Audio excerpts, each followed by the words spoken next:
ಕಾಶಿಗೆ ಹೋದ್ರೂ ಶನೇಶ್ಚರನ ಕಾಟ ತಪ್ಪಲಿಲ್ಲ ಅನ್ನೋ ಹಾಗಾಗಿದೆ ದರ್ಶನ್ ಪತ್ನಿ ವಿಜಯಲಕ್ಷ್ಮಿ ಅವರ ಕಥೆ. ವಿಜಯಲಕ್ಷ್ಮಿಗೆ ಒಂದ್ ಕಡೆ ದರ್ಶನ್ ಜೈಲು ಪಾಲಾಗಿರೋ ನೋವಾದ್ರೆ ಮತ್ತೊಂದ್ ಕಡೆ ಫೇಕ್ ಅಕೌಂಟ್ಗಳ ಕಾಟ ಹೆಚ್ಚಾಗಿದೆ. ಅಶ್ಲೀಲ ಕಾಮೆಂಟ್ಗಳಿಂದ ಕಂಗಾಲಾದ ದರ್ಶನ್ ಪತ್ನಿ ಮತ್ತೆ ಪೊಲೀಸ್ ಠಾಣೆ ಮೆಟ್ಟಿಲೇರಿದ್ದಾರೆ.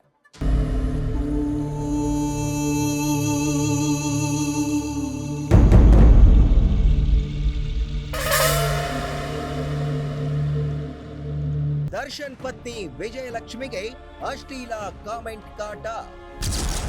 ಜಲಗಾರ ಯೂನಿವರ್ಸಿಟಿ ಎಂಬ ಖಾತೆಯಿಂದ ನಿಂದನೆ.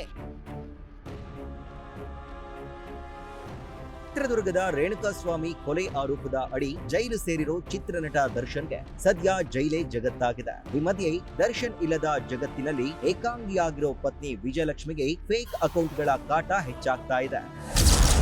ಸೋಷಿಯಲ್ ಮೀಡಿಯಾದಲ್ಲಿ ಫೇಕ್ ಅಕೌಂಟ್ಗಳನ್ನ ಬಳಸಿ ಕಿಡಿಗೇಡಿಗಳು ಅಶ್ಲೀಲ ಕಾಮೆಂಟ್ ಮಾಡ್ತಾ ಇರೋ ಬಗ್ಗೆ ವಿಜಯಲಕ್ಷ್ಮಿ ಪೊಲೀಸರ ಗಮನಕ್ಕೆ ತಂದಿದ್ದಾರೆ. ಜಲಗಾರ ಯೂನಿವರ್ಸಿಟಿ ಎಂಬ ಹೆಸರಿನ ಖಾತೆಯಿಂದ ದರ್ಶನ್ ಪತ್ನಿ ವಿರುದ್ಧ ಅಶ್ಲೀಲ ಪೋಸ್ಟ್ ಗಳನ್ನ ಮಾಡಲಾಗ್ತಾ ಇದೆ.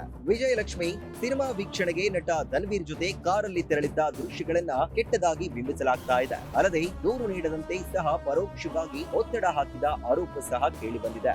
ನಿರಂತರ ಟ್ರೋಲ್ಗಳಿಂದ ಬೇಸತ್ತ ವಿಜಯಲಕ್ಷ್ಮಿ ಸೋಷಿಯಲ್ ಮೀಡಿಯಾ ಕಿಡಿಗೇಡಿಗಳ ವಿರುದ್ಧ ಆಕ್ರೋಶಗೊಂಡಿದ್ದಾರೆ. ವೈಯಕ್ತಿಕ ಬದುಕನ್ನ ಗುರಿಯಾಗಿಸಿ ಟ್ರೋಲ್ ಮಾಡಿದ ಕಿಡಿಗೇಡಿಗಳ ವಿರುದ್ಧ ವಿಜಯಲಕ್ಷ್ಮಿ ಕಾನೂನು ಸಮರಕ್ಕೆ ಇಳಿದಿದ್ದಾರೆ. ಸದ್ಯ ಸಾಮಾಜಿಕ ಜಾಲತಾಣ ದುರ್ಬಳಕೆ ಕಡಿವಾಣ ಹಾಕುವಂತೆ ವಿಜಯಲಕ್ಷ್ಮಿ ಮನವಿ ಮಾಡಿದ್ದು, ನಕಲಿ ಅಕೌಂಟ್ಗಳ ವಿರುದ್ಧ ಕ್ರಮಕ್ಕೆ ಪೊಲೀಸರು ಮುಂದಾಗಿದ್ದಾರೆ. ನಕಲಿ ಖಾತೆಗಳನ್ನ ಪತ್ತೆ ಹಚ್ಚಲು ಕ್ರಮ ಕೈಗೊಂಡಿದ್ದಾರೆ.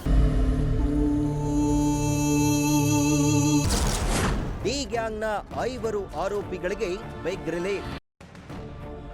ಚಿತ್ರದುರ್ಗ ರೇಣುಕಾಸ್ವಾಮಿ ಕೊಲೆ ಪ್ರಕರಣದಲ್ಲಿ 5 ಆರೋಪಿಗಳಿಗೆ ಬಿಗ್ ರಿಲೀಫ್ ಸಿಕ್ಕಿದೆ. ನಟ ದರ್ಶನ್ ಗ್ಯಾಂಗ್ನ ಪವನ್, ರಾಘವೇಂದ್ರ, ನಂದೀಶ್, ವಿನಯ್ ಹಾಗೂ ಧನರಾಜ್ ಜಾಮೀನು ರದ್ದು ಕೋರಿದ್ದ ಪ್ರಾಸಿಕ್ಯೂಷನ್ ಅರ್ಜಿಯನ್ನ ಹೈಕೋರ್ಟ್ ವಜಾಗೊಳಿಸಿದೆ. ಈ ಮೂಲಕ ಎಸ್ಪಿಪಿ ಮತ್ತು ಪ್ರಾಸಿಕ್ಯೂಷನ್ಗೆ ಹೈಕೋರ್ಟ್ನಲ್ಲಿ ಹಿನ್ನಡೆಯಾಗಿದೆ.